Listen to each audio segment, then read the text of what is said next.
Hello everyone, welcome back to YouTube channel exam beginner. उम्मीद है आप लोगों की प्रिपरेशन सही चल रही होगी। देखिए, बीआईएस का एग्जाम जो कि आपका 3 सितंबर को यहाँ पर होने वाला है, उससे रिगार्डिंग हमने यहाँ पर आपको अब तक का 5 प्रैक्टिस सेट दे चुके हैं। और अगर मैं बात करूँ यहाँ पर अपने पेड बैच की, तो पेड बैच हमारा कब का यहाँ पर बंद हो चुका है। यानी हमने वहाँ पर कब की सारी चीज़ें सेटल करा दी है, बच्चों को कवर करा दी है पीडीएफ कोर्सेज में। यहाँ पर बच्चों का जितना भी हमें रेस्पॉन्स मिला पेड बैच से, तो काफ़ी अच्छा मिला, उनकी चीज़ें टाइम से कवर हो गया। लेकिन जब मैं बात करता हूँ आप लोगों की यहाँ पर यूट्यूब सब्सक्राइबर्स की, तो यहाँ पर मैंने कंटिन्यू रखा, एक से लेकर अब तक हम 6 प्रैक्टिस सेट पे आ चुके हैं, ताकि आपकी प्रैक्टिस में कोई कमी ना हो। जो आप प्रैक्टिस सेट यहाँ पर ले रहे हैं, यकीन मानिए ये प्रैक्टिस सेट मैंने अपने कभी भी कोई से पेड बैच तक नहीं पहुँचाए। बेस्ट क्वालिटी को मैं हमेशा यूट्यूब पे लेकर आया, और यही चीज़ें मैंने पेड बैच में पहुँचाई, और यही चीज़ें मैं आप लोगों के बीच में यहाँ यूट्यूब पे रखता हूँ। तो छठा प्रैक्टिस सेट है, पिछले 5 प्रैक्टिस सेटों की पूरी डिटेल प्ले लिस्ट में नीचे मेंटेन है, जिसने नहीं देखी अब वो देखे। क्वेश्चंस आप देख रहे होगी, क्वेश्चंस की क्वालिटी में कोई कंप्रोमाइज़ नहीं किया जा रहा है। आप में से कुछ ऐसे स्टूडेंट हैं जो मुझे कमेंट करके कहते हैं कि सर रेगुलर बेसिस पे एक वीडियो लेकर आइए। तो कि मैं आपको ये कहना चाहता हूँ कि जब आप रिसर्च करके क्वेश्चंस को तैयार करते हो, और जब आप अकेले ही चैनल पे सब कुछ करने वाले हो, तो वो थोड़ा टाइम ले लेती है। लेकिन मैं आपसे यहाँ पर एक प्रॉमिस करता हूँ कि आपके 3 सितंबर से पहले यानी 2 सितंबर तक मैं आपको यहाँ पर कंप्लीट 10 सेट करवाऊँगा, और 10 सेट में आपको काफ़ी सारे क्वेश्चंस की प्रैक्टिस हो जाएगी, ताकि आपको ये पता लग सके कि आपका एग्ज़ाम कैसा होने वाला है, और वहाँ पर क्वेश्चंस किस टाइप के आने वाले हैं। तो क्वेश्चंस की क्वालिटी पे मैं विशेष ध्यान देता हूँ, चाहे वो करंट अफेयर से हो, चाहे आपका स्टैटिक जीके से हो, चाहे आपका यहाँ पर जनरल स्टडी से हो। तो क्वेश्चंस की क्वालिटी में कंप्रोमाइज़ बिल्कुल भी नहीं किया जाता। और इसको लेकर काफ़ी सारे मिथ है कि यहाँ पर ये आईबीपीएस पैटर्न पे होगा या एसएससी सीजीएल के पैटर्न पे होगा। तो इन्हीं सब चीज़ों को मैं कंसिडर करके यहाँ पे क्वेश्चंस को तैयार करता हूँ। तो देखिए, इसी तरह 5 सेट हो चुके हैं, आज छठा सेट आ चुका है। तो डेली बेसिस पे तो अगर मैं नहीं लेके आ पा रहा हूँ, लेकिन हाँ, मैं आपको आने वाले 2-4 दिन जो भी बचे हैं हमारे, उनमें मैं आपको बिल्कुल यहाँ पर रेगुलर बेसिस पे तैयारी कर ली है मैंने आपको देने की कंटेंट की। तो डेली बेसिस पे अब मैं अगले 2-4 दिन जितने ही बचे हैं आपको वीडियोस दूंगा, और 10 प्रैक्टिस सेट मैं आपके कंप्लीट कराऊंगा। आपको सेशंस पसंद आ रहे हैं तो प्लीज़ इसको लाइक कीजिए, बाकी लोगों में शेयर कीजिए, और हमें भी ये कमेंट सेक्शन में आके बताइए कि सेशन आपको कैसे लग रहे हैं। कोई अगर आपका सजेशन हो तो वो भी बिल्कुल आप हमें कमेंट सेक्शन में आके बताइए, या हमारे व्हाट्सअप नंबर पे आके आप मुझसे डायरेक्ट कांटेक्ट कर लीजिए।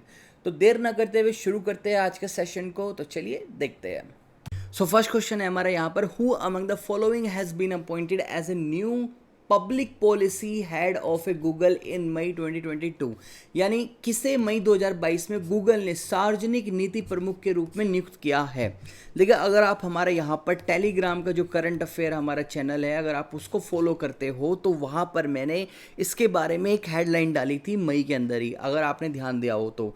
इसका जो आपका करेक्ट आंसर है वो है आपका यहाँ पर अर्चना गुलाटी। ऑप्शन नंबर क्या है आपका यहाँ पर? डी, अर्चना गुलाटी। ये वही अर्चना गुलाटी है जिन्होंने इंडिया के अंदर आपकी जो भारत की कंपटीशन कमीशन ऑफ इंडिया है यानी सीसीआई, उसके अंदर एक ट्रस्ट बॉडी है जिसका नाम है इंडियाज़ एंटी ट्रस्ट बॉडी। वहाँ पर ये 2014 से लेकर 2016 के बीच में कार्यरत थी, यानी एक तरह से वहाँ पर ऑफिशियल थी।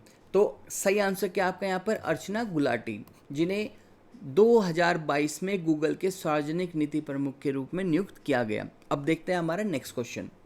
क्वेश्चन में नेक्स्ट है हमारे यहाँ पर, प्रोफेशनल वेल्थ मैनेजमेंट द्वारा आयोजित ग्लोबल प्राइवेट बैंकिंग अवार्ड्स 2021 में किस बैंक को भारत में सर्वश्रेष्ठ निजी बैंक चुना गया? सर्वश्रेष्ठ निजी बैंक की बात हो रही है, यानी यहाँ पर आपका कौन सा bank, the best private bank in India, best private bank in India. तो आपको पता है कि भारत में जो लीडिंग बैंक है वो कौन सा है? एचडीएफसी बैंक है। उसके बाद आपका प्राइवेट लीडिंग बैंक कौन सा आता है? आईसीआईसीआई बैंक आता है। देन आपका एक्सिस आता है, और देन उसके बाद आपका कोटक महिंद्रा है। तो इसी तरह से करके पूरे सीक्वेंस में अब यहाँ पर best private bank in India पूछा है, किसके लिए? ग्लोबल प्राइवेट बैंकिंग अवार्ड्स 2021 किसको मिला है ये पूछा है। तो वो मिला था, न्यूज़ में था, जिसको मैंने अपडेट किया था अपने टेलीग्राम करंट अफेयर चैनल पे। तो वहाँ पर ये था कि आपका एचडीएफसी बैंक को ही यहाँ पर आपका क्या मिला था? ग्लोबल प्राइवेट बैंकिंग अवार्ड 2021 यहाँ पर इसको दिया गया था। तो चलिए नेक्स्ट क्वेश्चन देखते हैं। इसका आंसर होगा आपका option number A, HDFC bank. Question में नेक्स्ट देखते हैं हमारा यहाँ पर, भारतीय स्टेट बैंक निम्नलिखित में से किस स्थान पर एक नवचार उष्मयान और त्वरण केंद्र को स्थापित करने की योजना बना रहा है? इंग्लिश में देखते हैं, इनोवेशन, इंक्यूबेशन और एक्सेलरेशन सेंटर, यानी IAC सेंटर यहाँ पर SBI आपका भारत में कहाँ पे प्लान कर रहा है सेटअप करने की, क्वेश्चन में ये है। तो क्वेश्चन क्या है आपका, क्वेश्चन यहाँ पर आपका करंट अफेयर्स है, इसके बारे में मैंने अपने करंट अफेयर चैनल पे अपडेट किया था। तो ये जो आपका इनोवेशन और इंक्यूबेशन और एसिलेशन सेंटर जो बनने लग रहा है, वो कौन से सिटी में प्लान किया SBI बैंक ने, वो क्या आपका यहाँ पर हैदराबाद के अंदर। हैदराबाद में जो IT सेल है वहाँ पर इन्होंने इसको प्लानिंग की करने की कोशिश की है कि वहाँ पर हम इसको सेटअप करेंगे, और ऑलरेडी इस पर काम स्टार्ट हो चुका है। आप देखोगे कि जो नेक्स्ट ईयर 2023 है, 23 के अगस्त तक यहाँ पर ये स्टेबल हो जाएगा और ऑपरेशनल होगा फुली। इससे हेल्प क्या मिलेगी यहाँ पर SBI को यहाँ पर अपने कम्युनिकेशन में, अपने जो इनका इंटरनेट कम्युनिकेशन नेविगेशन सिस्टम है उसको वो एक तरह से हाइब्रिड करने की प्लानिंग है। तो आपका जो करेक्ट आंसर है यहाँ पर वो है आपका यहाँ पर हैदराबाद, ऑप्शन नंबर आपका C। चलिए देखते हैं हमारा नेक्स्ट क्वेश्चन में नेक्स्ट देखते हैं। क्वेश्चन में नेक्स्ट है यहाँ पर, विच of the following has restructure is advisory committee on investor protection and education fund, यानी निम्नलिखित में से किस निवेशक संरक्षण और शिक्षा कोष पर अपनी सलाहकार समिति का पुनर्गठन किया है, किसने किया है ये पूछा गया है। तो देखिए, अगर आपने अभी ये हाल ही में काफ़ी चर्चा में था न्यूज़ के अंदर, तो ये सेबी ने किया है आपके यहाँ पर, सेबी ने। और सेबी को ऐसा करने के पीछे जो मोटिव है, उन्होंने क्या किया है कि जो उनके यहाँ पर आपका IPEF है आपका, यानी यहाँ पर जो आपका investor protection and education fund है, उसको उन्होंने रिस्ट्रक्चर किया है, यानी उसके अंदर जो उन्होंने एक निवेशक को अंदर जो एक सलाह समिति होती है उसका पुनर्गठन किया है। इससे क्या होगा कि जितने भी आपके यहाँ पर इन्वेस्टर्स हैं उनको एक अच्छे से एजुकेट किया जा सके इन्वेस्टमेंट करने के बारे में, साथ ही साथ में यहाँ पर जितने भी सिक्योरिटी पैनल्स हैं उनको और काफ़ी अच्छा बेटर किया जा सके पहले से, ताकि सिक्योरिटीज़ और काफ़ी इन्हांस हो सके। तो ये सारे स्टेप्स यहाँ पर लिए गए, किसके द्वारा, सेबी के द्वारा लिए गए, और कब लिए गए, 2022 में ही लिए गए। क्वेश्चन में नेक्स्ट देखते हैं यहाँ पर, national disaster response force rising day is annually mark on the January 19, NDRF was a form in which year, यानी आपका यहाँ पर स्थापना दिवस पूछी गई है। यहाँ पर राष्ट्रीय आपदा मोचन जो आपका NDRF है उसकी यहाँ पर स्थापना दिवस कब है, जो 19 जनवरी को होती है। तो वो NDRF का गठन जो है वो किस वर्ष किया गया था, यानी ये कौन से वर्ष आपका यहाँ पर स्टैब्लिश किया गया था, ये पूछा गया है। तो बहुत ये स्टैटिक जी का आपका एक क्वेश्चन है। स्टैटिक जी के में आपसे बहुत कॉमन सा क्वेश्चन पूछा, 2006 में आपका यहाँ पर क्या हुआ था, NDRF की यहाँ पर स्थापना की गई थी। ऑप्शन नंबर क्या है आपका यहाँ पर C। क्वेश्चन में नेक्स्ट है यहाँ पर, नेक्स्ट क्वेश्चन देखते हैं, which company has launch in the prime minister WiFi access network interface scheme based on the access its public WiFi service in May 2022, यानी देखिए प्रधानमंत्री के जो वाईफाई एक्सेस नेटवर्क इंटरफेस था मई 2022 में, योजना के आधार पर सार्वजनिक वाईफाई सेवा तक पहुंच शुरू की है। किस कंपनी ने, यानी किस कंपनी ने मई के अंदर 2022 मई के अंदर प्रधानमंत्री wifi access network interface scheme, ये पूरा एक स्कीम का नाम है। स्कीम का नाम आप थोड़ा ध्यान से देखिए, स्कीम का नाम यहाँ से आपका वाईफाई, यानी प्रधानमंत्री वाईफाई एक्सेस नेटवर्क इंटरफेस, जिसको शॉर्ट में बोलते हैं PM वानी, यानी आपका WANI, यानी वाईफाई एक्सेस, A से एक्सेस और N से नेटवर्क और I से आपका यहाँ पर क्या हो गया, इंटरफेस हो गया। तो इस स्कीम के आधार पर अपनी सार्वजनिक यानी पब्लिक वाईफाई सेवा किसने पूछा, ये मई 2022 में, उस कंपनी का नाम क्या है। यानी सिंपल के तौर पे मैं आपको यहाँ पर इस क्वेश्चन को समझाने की कोशिश करूँ तो ये क्वेश्चन ये पूछा जा रहा है आपसे कि भारत सरकार के द्वारा जो प्रधानमंत्री wifi access network interface scheme है उसका टेंडर मेनली किसको दिया गया है और किसने उसमें एक अचीवमेंट हासिल कर ली है कि उसने अपनी सेवा पब्लिक तौर पर पहुँचानी शुरू कर दी है मई मंथ के अंदर। तो वो कौन सी कंपनी है ये पूछा गया है। तो वो कंपनी आपके यहाँ पर है रेलटेल कॉरपोरेशन। रेलटेल कॉरपोरेशन के पास ये यहाँ पर ये टेंडर था कि उसने अपनी पब्लिक यानी पब्लिक इंटरनेट सर्विसेज देना शुरू कर दी है मई 2022 तक पूर्ण रूप से। अब रेलटेल कॉरपोरेशन को मैं आपको अगर समझाना चाहूँ तो आप में से अगर कोई किसी ने बड़े बड़े जितने भी रेलवे स्टेशन से अगर वहाँ पर ट्रेन के द्वारा वहाँ पर ट्रैवल किया है तो आपने नोटिस किया होगा कि यहाँ पर जितने भी रेलवे स्टेशन हैं बड़े बड़े वहाँ पर अब वाईफाई की फैसिलिटीज़ अवेलेबल है। और जब आप वहाँ पर नेटवर्क का नाम देखोगे तो वहाँ पर आपको रेलटेल कॉरपोरेशन, रेलटेल कम्युनिकेशन के नाम से आपको वहाँ पर नेटवर्क का नेम मिलेगा। आपको वहाँ पर बाकायदा जो डिवाइसेस इंस्टॉल होगी रेलवे स्टेशन पे, वहाँ पर भी आपको रेलटेल देखा मिल जाएगा। तो रेलवे स्टेशन पे जितना भी वाईफाई अभी ब्रॉडकास्ट किया जा रहा है वो इसी स्कीम के अंडर में कंपनी के द्वारा किया जा रहा है। तो जो करेक्ट आंसर है आपका वो है रेलटेल कॉर्पोरेशन। चलिए नेक्स्ट क्वेश्चन देखते हैं हमारा यहाँ पर। नेक्स्ट क्वेश्चन क्या है? नेक्स्ट क्वेश्चन है हमारे यहाँ पर, इन January 2022 Kotak Mahindra mutual fund announce the launch of A Kotak mid cap 50 ETF and A open ended scheme that will track the Nifty mid cap 50 index. What is the minimum investment amount for the scheme? यानी जनवरी 2022 में Kotak Mahindra mutual fund ने Kotak mid cap 50 ETF launch करने की घोषणा की और एक open and योजना है जो कि निफ्टी मिड कैप 50 इंडेक्स को ट्रैक करेगी। ये है योजना न्यूनतम कितना निवेश करने वाली है, यानी कितने राशि के साथ। बहुत सिंपल सी बात है। इसमें क्या बताया गया है? आपको बताया गया है कि जनवरी 2022 में कोटक महिंद्रा के द्वारा महिंद्रा म्यूचुअल फंड ने एक यहाँ पर आपकी स्कीम लॉन्च की जिसका नाम है कोटक मिड कैप 50 ETF। बस इतना है। इस स्कीम के बारे में पूछा गया है कि इस स्कीम में अगर आप इन्वेस्ट करना चाहते हो तो आपको कितना अमाउंट इन्वेस्ट करना है। क्वेश्चंस बहुत घुमा फिरा के दिया गया है। इस क्वेश्चंस में आपको सारी स्पेसिफिकेशन बता दी गई इस स्कीम की, लेकिन हमें बस इतना देखना है कि कोटक मिड कैप 50 ETF में अगर आप इन्वेस्ट करना चलते हो तो वह कितने अमाउंट के साथ आप वहाँ पर मिनिमम इन्वेस्ट कर सकते हो। तो ऑप्शन में आपके पास 1000, आपके पास 10,000, 1100 और आपके पास है यहाँ पर 5000 और आपके यहाँ पर 15,000। तो इसमें से जो आपका करेक्ट आंसर है वो है आपका यहाँ पर 5000 के साथ आप यहाँ पर मिनिमम अमाउंट के साथ आप यहाँ पर अपना इन्वेस्टमेंट शुरू कर सकते थे। एक बात मैं आपको यहाँ पर बताऊँ कि ये आपकी जनवरी में ओपन की गई थी और जनवरी में ही इसको बंद कर दिया गया था। 6 जनवरी में ही आपकी स्कीम शुरू हुई थी और इसके अंदर आपको 20 जनवरी के बीच का टाइम पीरियड मिला था। बस इस टाइम पीरियड के बीच में आप यहाँ पर मिनिमम कितना 5000 के साथ इन्वेस्टमेंट कर सकते थे।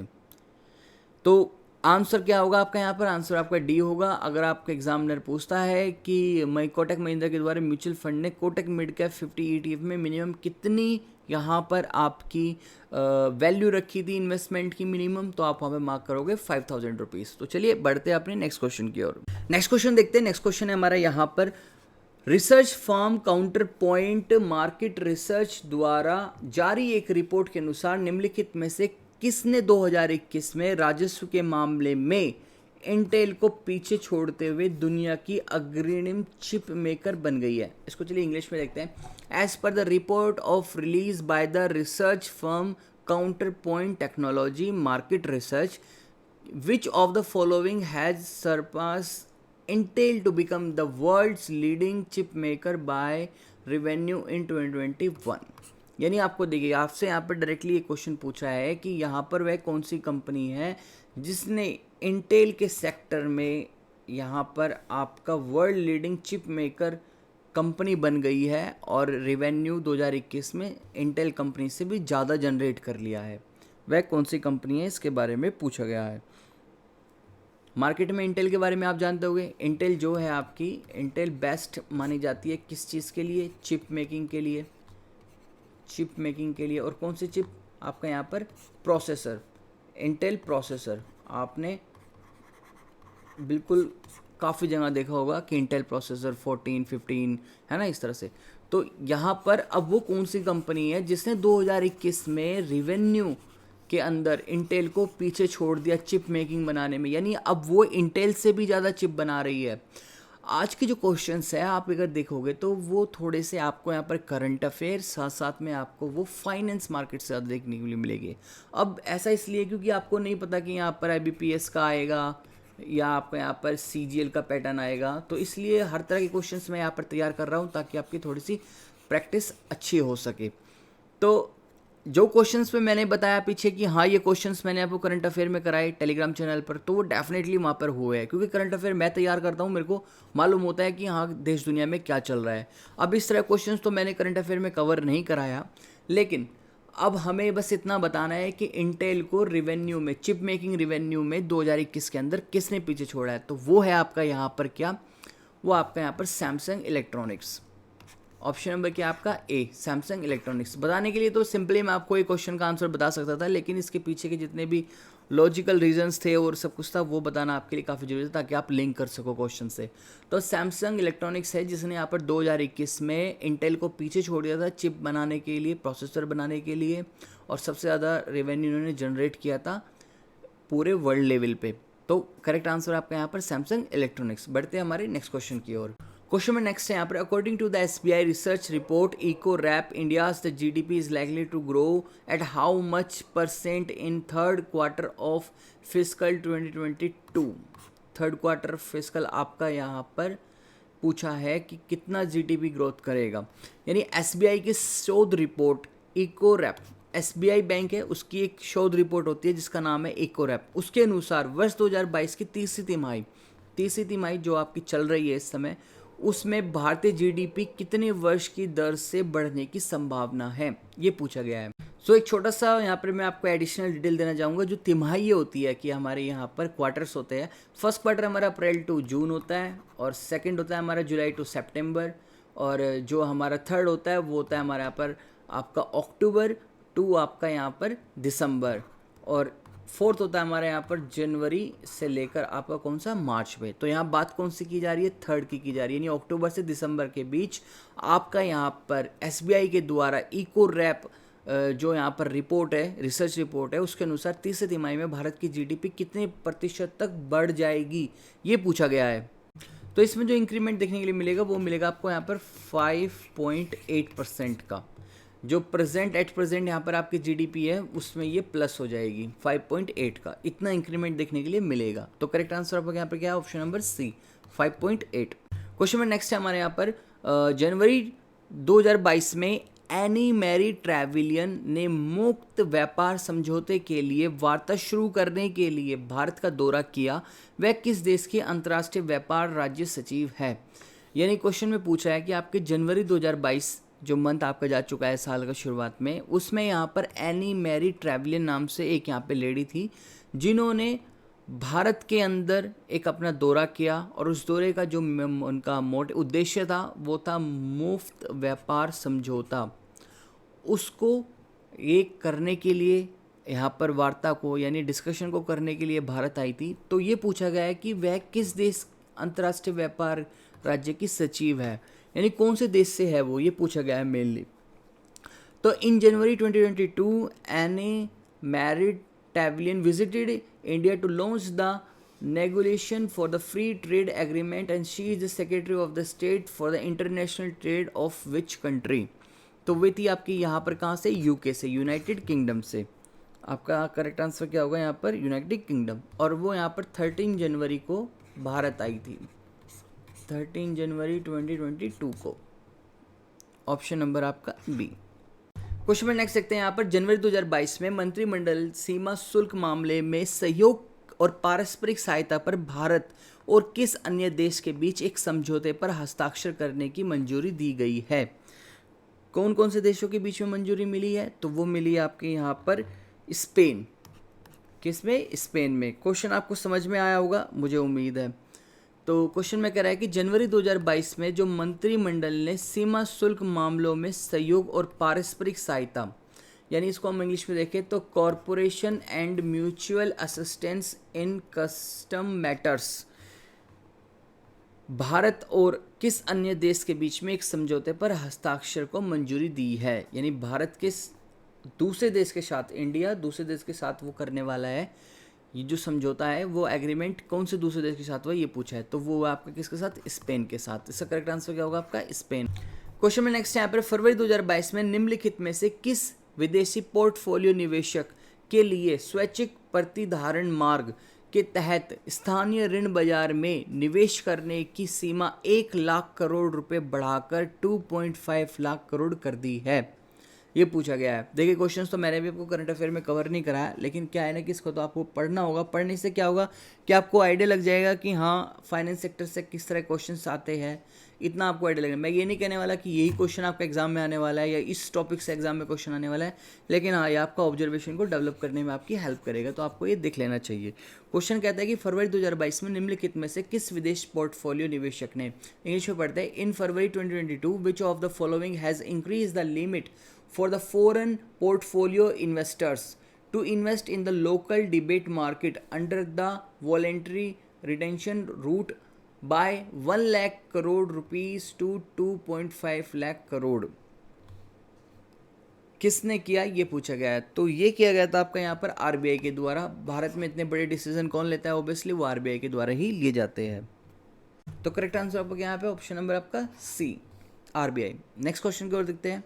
क्वेश्चन में नेक्स्ट है, कौन सी कंपनी दिल्ली के प्रधानमंत्री के संग्रहालय की आधारिक डिजिटल भुगतान भागीदारी बन गई है। ये तो मैंने आपको कराया था, ये कवर कराया था मैंने वो डेली टेलीग्राम पे जो हमारे डेली करंट अफेयर्स शेयर किया जाता है उसमें ये हमारा ये टॉपिक था। तो पूछा है कि which company has become the official digital payments partner, किसके लिए, PM's museum in Delhi. Delhi में देखिए अभी हाल फिलहाल में आपका यहाँ पर प्राइम मिनिस्टर का यहाँ पर म्यूजियम ओपन किया गया है, उसमें यहाँ पर जो डिजिटल पेमेंट पार्टनर बना है कौन सी कंपनी बनी है ये पूछा गया है। तो भारत की जो सबसे बड़ी इस समय डिजिटल पेमेंट की जो यहाँ पर आपकी कंपनी है, लीडिंग कंपनी है, वो आपकी एकमात्र पेटीएम। तो यहाँ पर ये किसका ऑप्शन मिला है, पेटीएम को मिला है। ऑप्शन नंबर क्या आपका यहाँ पर। क्वेश्चन में नेक्स्ट देखते हैं, RBI trades receivable discounting system settlement के लिए नेशनल ऑटोमेटेड क्लियरिंग हाउस की जनादेश सीमा को वर्तमान में 1 करोड़ रुपए से बढ़ाकर कितना कर दिया गया है, ये पूछा गया है। The RBI will increase the national automated clearing house mandate limit for trade receivable discounting system settlements from the 1 crore at the present to how many rupees, ये पूछा गया है। तो ये किया गया आपका यहाँ पर किस में, ऑप्शन नंबर आपका बी, 3 करोड़ बढ़ा दिया गया है आपका 1 करोड़ से, कितना कर दिया है, टोटल 3 करोड़। ऑप्शन नंबर आपका। क्वेश्चन में नेक्स्ट देखते हैं यहाँ पर, अप्रैल 2022 में बेंगलुरु में खेलो इंडिया यूनिवर्सिटी गेम्स 2021 का लोगो, जर्सी, शुभंकर और गान किसने लॉन्च किया है ये पूछा गया है। तो who has launch the logo, jersey, mascot and the anthem of Khelo India University Games 2021 in the Bengaluru in April 2022। Game का नाम क्या है यहाँ पर, आपका गेम का नाम है यहाँ पर खेलो इंडिया यूनिवर्सिटी गेम्स 2021 का लोगो, जर्सी, शुभकर और गाना किसने लॉन्च किया है ये पूछा गया है। तो ये जो लॉन्च किया गया आपका यहाँ पर, ये लॉन्च किया गया आपका टीसी गहलोत के द्वारा और अनुराग सिंह राठौर के द्वारा, यानी ऑप्शन नंबर आपका क्या है यहाँ पर, 1 और 2 दोनों सही। ऑप्शन नंबर आपका डी। सो 1 अप्रैल को आपका यहाँ पर ये सब कुछ लॉन्च किया गया था। किसके द्वारा मिलकर लॉन्च किया गया था, जो कर्नाटक के आपके यहाँ पर राज्यपाल थे श्री टीसी गहलोत और उनके साथ में आपके जो भारत के केंद्रीय खेल मंत्री अनुराग सिंह ठाकुर, उनके द्वारा ये आपका 1 अप्रैल को ये लॉन्च किया गया था। क्या क्या है यहाँ पर, जर्सी, शुभंकर, गान और जो लोगो है ये सब। तो ये भी मैंने आपको करंट अफेयर में कवर कराया था, मेरे को बिल्कुल याद आ रहा है। क्वेश्चन में नेक्स्ट देखते हैं यहाँ पर, हिमाचल प्रदेश बजट 2022 से लेकर 23 के तहत मुख्यमंत्री जयराम ठाकुर ने विधानसभा सदस्य स्थानीय क्षेत्र कोष को मौजूदा 1.80 करोड़ रुपए से बढ़ाकर कितने रुपए करने की घोषणा की है ये पूछा गया है। अब यहाँ पर आपका जो हिमाचल प्रदेश स्टेट है 2022-23 के तहत यहाँ पर मुख्यमंत्री जयराम जो ठाकुर है उन्होंने विधानसभा सदस्य स्थानीय क्षेत्र विकास, यहाँ पर कौन सा विकास की बात की जा रही है आपकी, legislative assembly local area development, जो यहाँ पर ये स्कीम है इसमें फंड को उन्होंने बढ़ाया है 1.8 करोड़ से और कितना अधिक कर दिया गया है ये पूछा गया है। तो ये कर देगा आपका यहाँ पर 2 करोड़। ऑप्शन नंबर क्या है आपका ए। क्वेश्चन में नेक्स्ट यहाँ पर, which among the following is not a member of the quadrilateral security dialogue and informal strategic forum, कौन नहीं है यहाँ पर इस संगठन का मेंबर ये पूछा गया है। हिंदी में मैं पढ़ूंगा तो थोड़ा अटपटा लगेगा। तो quadrilateral security dialogue and informal strategic forum का यहाँ पर कौन नहीं है मेंबर ये पूछा गया है। अब देखिए जितने भी वर्ल्ड ऑर्गेनाइजेशंस है, इंस्टीट्यूशंस हैं, उन सब के बारे में मैंने पेड बैच में अच्छे से एक्सप्लेन किया था, उन पर मैंने वहाँ पर आपको PDF नोट्स भी दी थी। तो इसको यहाँ पर आपका quadrilateral security dialogue and informal strategic forum का यहाँ पर कौन नहीं है मेंबर। अब आपका भारत भी है, जापान भी, ऑस्ट्रेलिया भी है, तो कौन नहीं है, वो सिर्फ चीन नहीं है। ऑप्शन नंबर आपका सी क्या होगा यहाँ पर करेक्ट होगा कि चाइना इसका मेंबर नहीं। क्वेश्चन में नेक्स्ट है, भारत ने पहला परमाणु बम परीक्षण कब किया। अब बताओ, ये स्टैटिक जीके से क्वेश्चन आ गया आपके यहाँ पर, भारत ने अपना पहला परमाणु बम परीक्षण कब किया ये पूछा गया है। तो ये पहला परमाणु बम परीक्षण हुआ था आपका 1974 में, 1974 में, और ये अगर आपको याद हो, ये कि स्माइलिंग बुद्धा के नाम से इस ऑपरेशन का नाम था, जिस ऑपरेशन के तहत यहाँ पर ये परमाणु बम का परीक्षण किया गया था। और जो पहला परमाणु बम परीक्षण था, ये फर्स्ट अटैम्प्ट में ही यहाँ पर ये सक्सेस हो गया था।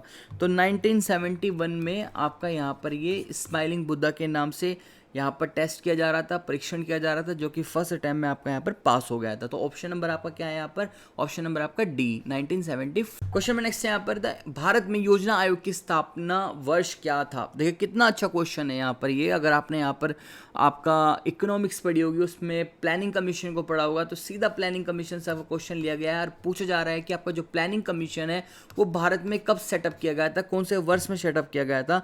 तो ये तो बहुत कॉमन आंसर है कि 1950 में यहाँ पर आपका प्लानिंग कमीशन को यहाँ पर सेटअप किया था, जिसको बदलकर आज क्या कर दिया गया है, आपका नीति आयोग में इसको कन्वर्ट कर दिया गया है, नीति आयोग में। क्वेश्चन में नेक्स्ट है यहाँ पर, the tropic of cancer has not cross which one of the following Indian state, यानी जो भारतीय राज्यों में से कर्क रेखा पार नहीं गुजरती, कौन से ऐसा देश है जिस पे कर्क रेखा पार नहीं गुजरती है, उसके बारे में आपसे पूछा गया है।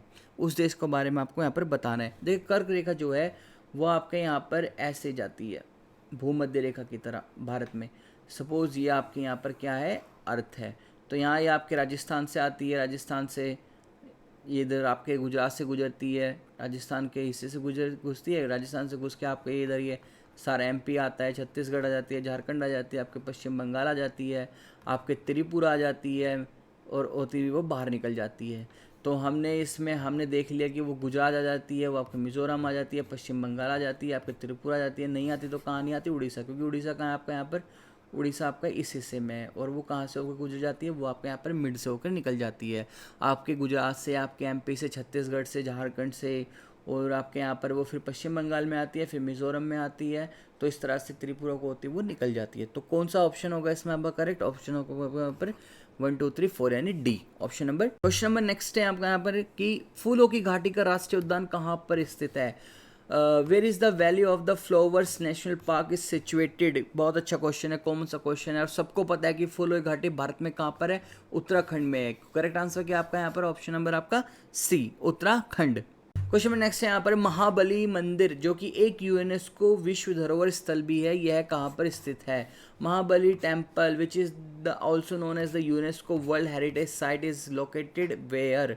कहाँ पे लोकेटेड है ये पूछा गया है। तो ये लोकेटेड है आपके कहाँ पर? आपकी लोकेटेड है यहाँ पर आपके तमिलनाडु में। ऑप्शन नंबर क्या आपका? सी, तमिल। ये आपके जितने भी क्वेश्चन चल रहे हैं ना आपके यहाँ पर, या तो फाइनेंस सेक्टर से थे, यानी इकोनॉमिक्स से, और आपके यहाँ पर जो क्वेश्चंस थे कुछ करंट अफेयर से थे, तो कुछ स्ट्रेटेजी के से थे। अब पढ़ते हैं आपके नेक्स्ट क्वेश्चन की ओर। क्वेश्चन में नेक्स्ट है यहाँ पर, एक चालक को बिना किसी संपर्क के दूसरे आवेशित चालक के पास लाकर आवेशित करने की प्रक्रिया को कहा क्या जाता है, ये पूछा है। देखिए आपका मान लीजिए यहाँ पर ये आपका फिजिक्स का क्वेश्चन, सबसे पहले तो ये आपका क्वेश्चन जो है वो आपका फिजिक्स से है, और फिजिक्स के क्वेश्चन में आपसे क्या पूछा जा रहा है कि the process of a charging a conductor by bringing its near another charge conductor without making any contact what is called, ये पूछा गया है। तो ये आपका देखो क्या होगा कि आपसे पूछा गया, मान लीजिए दो एलिमेंट है आपके पास, एक एलिमेंट ये है और यहाँ पर एक एलिमेंट आपका ये है। अब ये वाला जो आपका एलिमेंट है ये चार्ज एलिमेंट है, मैंने इसको ऐसे मार्क कर दिया डार्क अंदर से, ये है आपका क्या? चार्ज एलिमेंट, जिसके मैं नीचे लिख देता हूँ चार्ज, आपका क्या है? ये एलिमेंट है, ये चार्ज एलिमेंट हो गया। और ये आपका क्या हो गया? ये आपका हो गया नॉन चार्ज, ये नॉन चार्ज हो गया। अब इससे इसको क्या करना है? चार्ज करना है, बट कंडीशन क्या है कि इनके बीच में कोई कनेक्शन नहीं होना चाहिए। अगर आपको इससे इसको चार्ज करते हो और वो चार्ज होता है, ऑब्वियसली वो होता है, तो इस चार्ज होने की प्रक्रिया को क्या कहते हैं, यहाँ पर ये पूछा गया है। तो इस तरह से चार्ज होने की प्रक्रिया को हम क्या कहते हैं? प्रेरण कहते हैं हिंदी में, या इंग्लिश में बोल लीजिए इंडक्शन। क्या कहते हैं इंग्लिश में? इंडक्शन। ऑप्शन नंबर क्या सही होगा आपका यहाँ पर? ऑप्शन नंबर ए आपका यहाँ पर क्या होगा? करेक्ट होगा, इंडक्शन। क्वेश्चन नेक्स्ट है यहाँ पर, निम्नलिखित में से किस विलयन के पीएच का मान 7 से अधिक है? पीएच यानी आपका यहाँ पर क्या पूछा गया है? पीएच वैल्यू पूछी गई है जो कि 7 से अधिक है, और कौन से विलियन का है ये पूछा गया। आपको कई तरह के विलियन दिए गए हैं, यहाँ पर बफर सॉल्यूशन दिया है, बेसिक सॉल्यूशन दिया है, एसिडिक सॉल्यूशन दिया है, नेचुरल सॉल्यूशन दिया है। तो इनमें से कौन से सॉल्यूशन का पीएच वैल्यू मोर देन 7 है? तो मोर देन 7 किसकी है? अगर आपने यहाँ पर एक आप केमिस्ट्री का क्वेश्चन है, अगर केमिस्ट्री आपने पढ़ी होगी तो यहाँ पर आपका जो क्षारीय विलयन होता है यानी बेसिक जो सॉल्यूशन होता है उसका जो पीएच वैल्यू होती है वो हमेशा 7 से क्या होती है? अधिक होती है। तो करेक्ट आंसर क्या आपका यहाँ पर option number B, basic solution यानी क्षारीय विलयन। नेक्स्ट क्वेश्चन देखते हो, लास्ट है आज के सेशन का, यहाँ पर कि water gas is a mixture of, जो आपकी वाटर गैस होती है यानी भाप जो होती है वो किसका मिश्रण होती है? भाप, यानी भाप में क्या क्या होता है ये पूछा है। तो यहाँ पर आपको क्या है फॉर्मूले दिए हुए हैं, इनमें से कौन सा फॉर्मूला है आपको वो यहाँ पर मार्क करके बताना है। एक बार मैं आपको यहाँ पर करेक्टरिस्टिक बताना चाहूँगा वाटर गैस की करेक्टरिस्टिक कैसी होती है। देखिए वाटर जो होता है यानी जो भाप होती है वो भाप आपका एक तरह का फ्यूल होता है, ये तो आपको पता है, क्योंकि इससे यहाँ पर क्या हो कि आपकी रेलगाड़ी, स्टीम इंजन, ये सब क्या है वो फ्यूल क्या फ्यूल होता है वहाँ पर? आपका यहाँ पर होता है सिर्फ भाप यानी वाटर गैस होती है। अब जो वाटर गैस है वो एक प्रकार का आपका फ्यूल हो गया, और जो ये फ्यूल होता है ना ये आपका जो बना होता है ये आपका बना होता है कार्बन मोनोऑक्साइड से। किससे बना होता है? ये आपका बना होता है कार्बन मोनोऑक्साइड से, कार्बन मोनोऑक्साइड। थोड़ी हिंदी ऐसी है एडजस्ट कर लेना। कार्बन मोनोऑक्साइड से आपका ये बना होता है, और कार्बन मोनोऑक्साइड का क्या यहाँ पर वो तो होता है CO, और जल की बात होती है तो H। तो आपका जो करेक्ट आंसर हो गया वो क्या हो गया? CO + H2। ऑप्शन नंबर आपका क्या होगा? ऑप्शन नंबर आपका 1 करेक्ट हो गया यहाँ पर, CO + H2। सो ये था हमारा आज का प्रैक्टिस सेट 6 जो कि BIS एग्जाम के लिए था, जिसमें हमने यहाँ पर मेनली क्वेश्चंस करंट अफेयर के और आपके यहाँ पर फाइनेंस सेक्टर से, और आपके हमने यहाँ पर कुछ क्वेश्चन लास्ट में साइंस साइड के भी देखे। तो अगर आपको कुछ डाउट होगा कोई भी क्वेश्चन को लेकर, कोई भी सजेशन होगा तो कमेंट सेक्शन में आकर जरूर बताना, और चैनल जिससे सब्सक्राइब ना किया चलो सब्सक्राइब कर देना, वीडियो को भी लाइक कर देना, बाकी लोगों में शेयर करना बिल्कुल मत भूलना, और कैसा लगा कमेंट सेक्शन में आकर जरूर बताना। तो चलिए मिलता हूँ इसी प्रकार नेक्स्ट सेशन में, तब तक के लिए बाय बाय।